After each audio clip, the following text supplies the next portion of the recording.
there will be no Super Slander today. Now, I've seen a new chapter of Dragon Ball Super. It was chapter 85.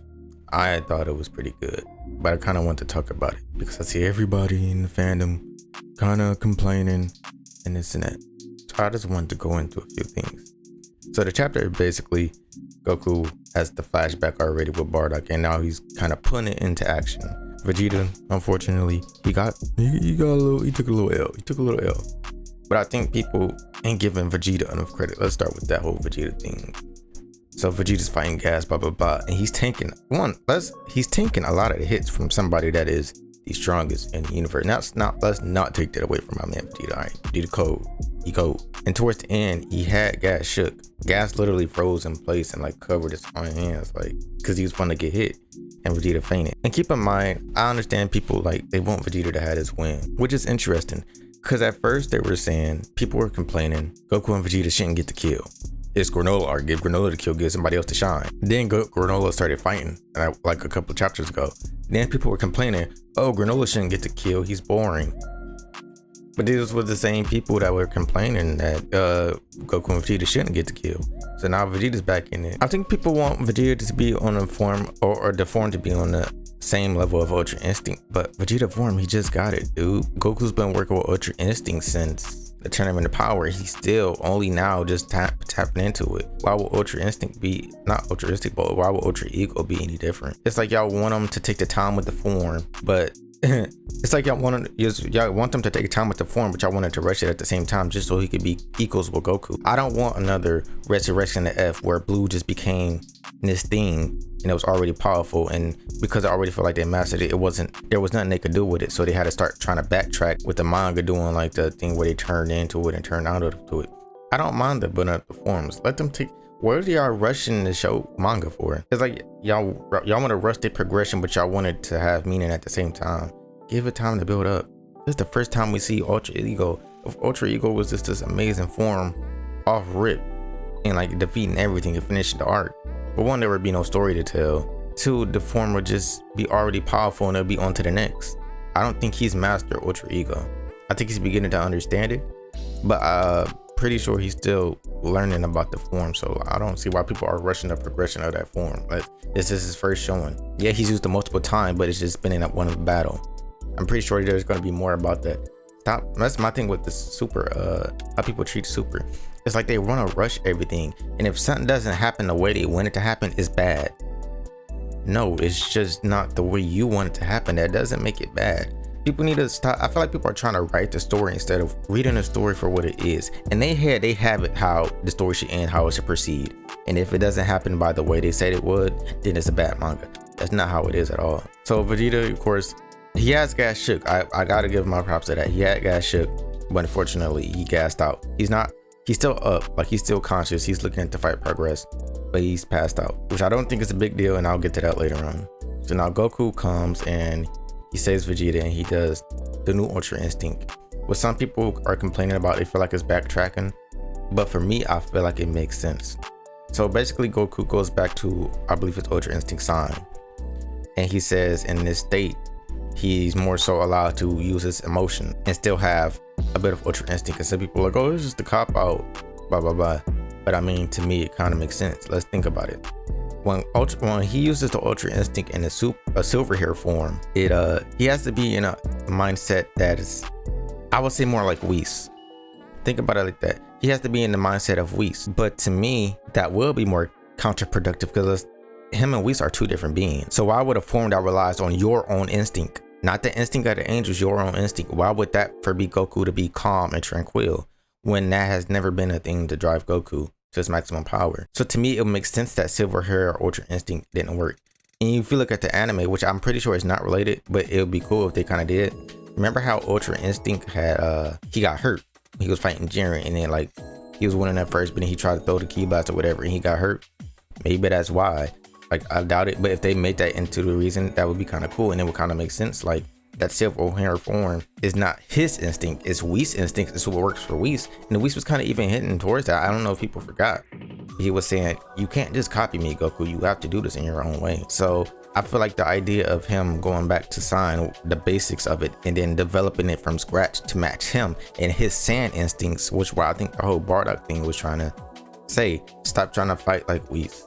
You know, you are saying you have your own instincts that aren't Whis. You trying to do it like Whis is not going to work. The silver form is not going to work. You have to build up your ultra instinct in your own way.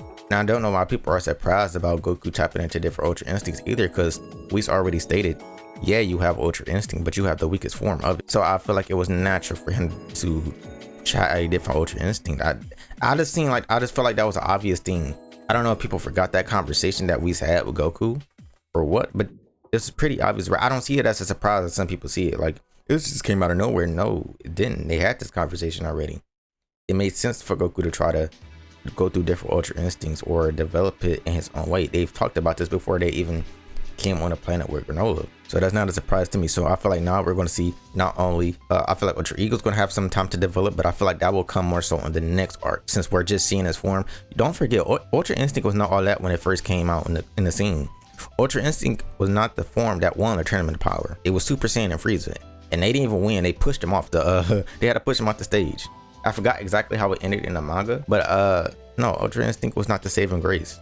But let's not forget that it took time to build it up, and even then it's still not that crazy. Goku's still learning, so why would it be any different for Ultra Ego? I don't know why people I don't know. It's like they want Super Manga to have more explanations of why things are, you know. I guess people are tired of the random power-ups, but it's like when they try to explain the power-ups, people get tired of it or say, oh come on, let's just fast forward to the fights. But then when they get to the fights, people are complaining like, oh, it's boring, there's too much fighting, we'll get to the story. And it's like, I don't know, super fans just can't be pleased. Also, they tend to complain about things that haven't happened yet.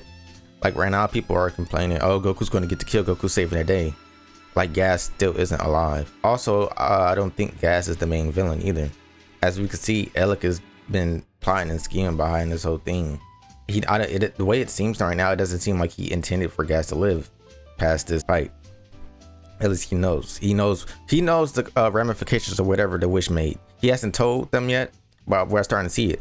I don't think Goku or Vegeta's gonna kill Gas. It looks like Gas might die himself. And honestly, I feel like that was kind of cool. I feel like people not giving that credit, because I didn't think about that even being the outcome. But it makes sense. If Granola only has like 2 years left to live because of the wish he made, and then Gas wish to be even stronger than that, that was actually kind of a smart way to take it. Gas might end up burning himself out. And people keep saying Gas is the villain, but I don't feel like Gas is the main villain at all. I really don't feel like he's a villain anyway. Gas is really just a super henchman. Like, this arc might carry on into another arc with Elec, because I don't feel like Gas is the main villain. I feel like he's somebody that we're supposed to feel somewhat sympathetic to, because he's only doing this not because he really cares, but his brother told him to. That's all he cares about, is pleasing his brother. It's not like he really has a gripe against Goku and Vegeta. He's scared of Goku because of his father, and he hates that, and he doesn't understand, like, why are y'all fighting a fight that y'all can't win, and that makes him nervous. And I think all of that is supposed to make us feel sympathetic towards him. I don't think he's not a villain per se. He's just kind of doing what his brother is told, because family, that's his family. And I don't, people keep putting him in this main villain, like comparing him to Frieza and all that. I'm like, I don't think yes, he is strong, but being strong doesn't make you the villain. Like, Broly was super strong, but Broly was not a villain. I think it's kind of trying to be like that. Like, yeah, Broly was powerful and he was doing crazy stuff that was just bad, but Broly's not a villain. And I think it's the same case with Gas. Like, towards the end of this, I think Gas might, when he dies, he might come to a realization like, dang, I really wasted my life or something. I don't know. We'll have to see where that goes. But I think it's going to get a little deeper. I think Gas is towards the end of his life, obviously, so we're really going to get into this end of this arc soon. But I feel like there's something with Elec that's going to happen that might change where things are going. I feel like Elec is the main villain. I don't feel like Gas is the main villain at all. So people were saying that too. They were like, Gas is the main villain. He's very boring for a main villain, blah, blah, blah, blah, blah. But I don't think he's the main villain at all. I don't think they ever tried to push that he was the main villain. I think it's Elec, and I think people are not really looking at that side. But that's a whole nother thing. Also, there are complaints that the manga is rushed, which not rushed, but it's going on for too long. I don't think that's true. I literally think, because the same thing happened with the moral arc. People gave the moral arc hell, dude. Hell. They were saying it was the worst thing. It was dragging on too long. Now that it was over and people got to read it as a whole, they're like, oh my god, this was the best arc in the Super ever. This got it. I'm like, come on, y'all do it all the time, dude. It's just this monthly schedule. I won't lie. I would be lying if I said it didn't feel like it was dragging on, but I know it's not. I'm pretty sure if you were to read these chapters in one go, it won't feel that long. It's just that it's a monthly release, so we'd be sitting on the arc for like a year, or a year or two longer.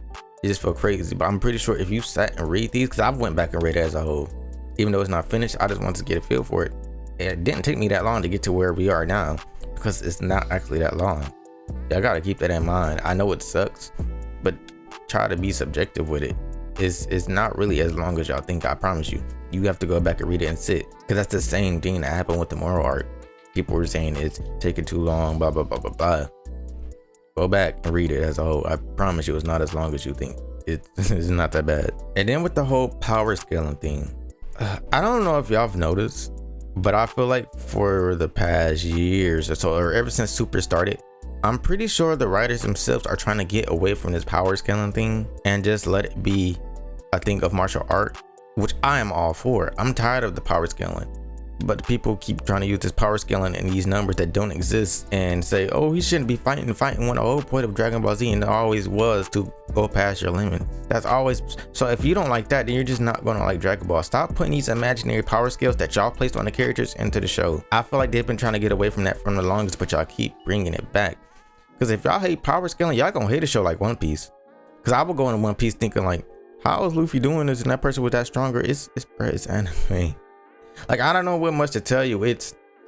I understand some things can be ridiculous. Like some things that seem over the top. But at the end of the day, is like y'all put these rules in place that aren't really there with these whole power scaling thing. Yeah, I know Dragon Ball, and it really comes from Dragon Ball Z, and people are carrying that Dragon Ball Z philosophy into Super.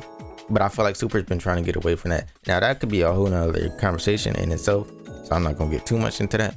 But y'all gotta put that aside, bro. They really, I don't even think they care about the power scaling stuff. I think they're trying to get away from that and let it be more of a, like I said, breaking the limits thing, or more so focus on a martial art of things. Like, yeah, you can be stronger than me, but I still have more skills, and that was something this arc was trying to do.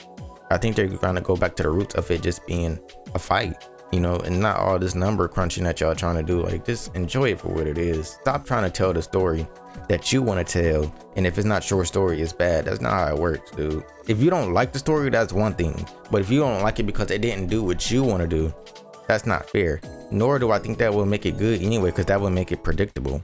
Like, I didn't predict the whole thing with Gas getting older, and the fact that I saw that, I was like, I like that from Toro. That was something cool that I just didn't even think about. I completely forgot about the wish that was made earlier and how that affected Granola. So I feel like that they even brought that back up, meaning they're paying attention to certain things they do. I feel like people not giving them enough credit. I'm not saying this arc is the best arc in the world, and there are definitely issues, but a lot of issues that people are complaining about is because they made up their own rules of what Dragon Ball should be, and they're placing it on Super, and I don't feel like that's fair. Instead of trying to enjoy the story that was told. Like, I've literally seen a tweet, something like, this arc is so boring and predictable, let's just have them use fusion. You don't think that would be boring and predictable? Like, what are we saying here? But that's my thoughts. I thought the chapter was decent.